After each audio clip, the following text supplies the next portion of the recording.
সবাইকে আমন্ত্রণ হুমায়রার সিম্পল কুকিংয়ে। আজকে শেয়ার করছি বৈশাখের একটা রেসিপি।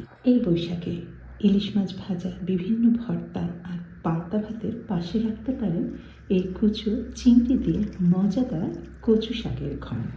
আর জানতে পারবেন কিছু টিপস, যার ফলে কচু শাক কাটার সময় বা খাওয়ার সময় হাত মুখ কিছুই চুলকাবে না। আমি কচু শাক নিয়েছি, এখানে 500 গ্রামের মতো কচু শাক আছে।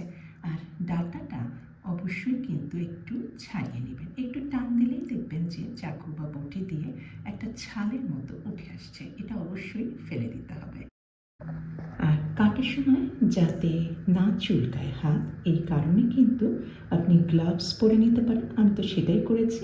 তবে আর একটা ব্যাপার আছে, যদি আপনারা শুকনো থাকে কচু শাকে, যদি কোনো পানি না থাকে, তখন কিন্তু আপনারা খালি হাতেই কচু শাক বাছতে পারবেন। এতে কিন্তু একদমই হাত চুলকাবে না।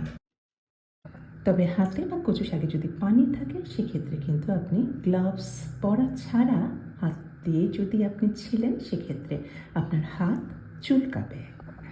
অর্থাৎ কচু শাক ছিলা বা কাটার পরে পানির সংস্পর্শে যদি হাত আসে, তাহলেই হাত চুলকায়।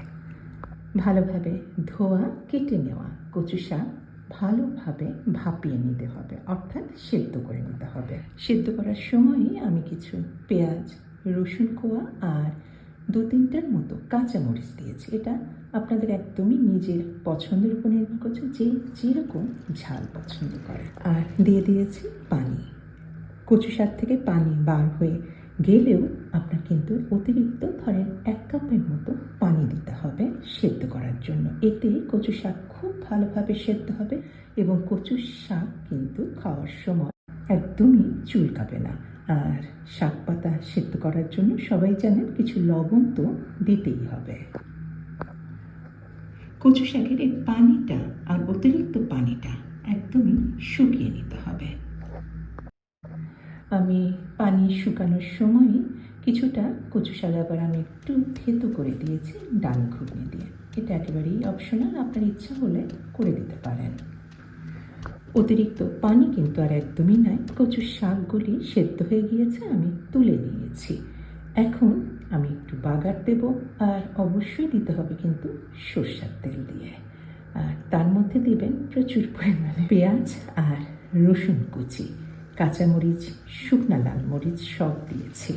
রসুন থেকে একটা হালকা সুগন্ধ আসছে, একদমই কিন্তু রসুন আর পেঁয়াজ ব্রাউন হয়নি, জাস্ট ট্রান্সপারেন্ট লুকটা এসেছে।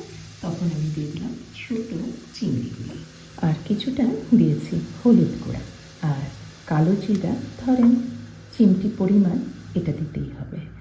এটা এখন তেলের মধ্যে চিংড়ির সাথে ভাজছি। এর একটা কিন্তু অ্যারোমা, সুগন্ধ আপনি পাবেন খাওয়ার সময়। এই কচু শাকের ঘন্টটা একটু টকটক হলে কিন্তু খুব ভালো লাগে।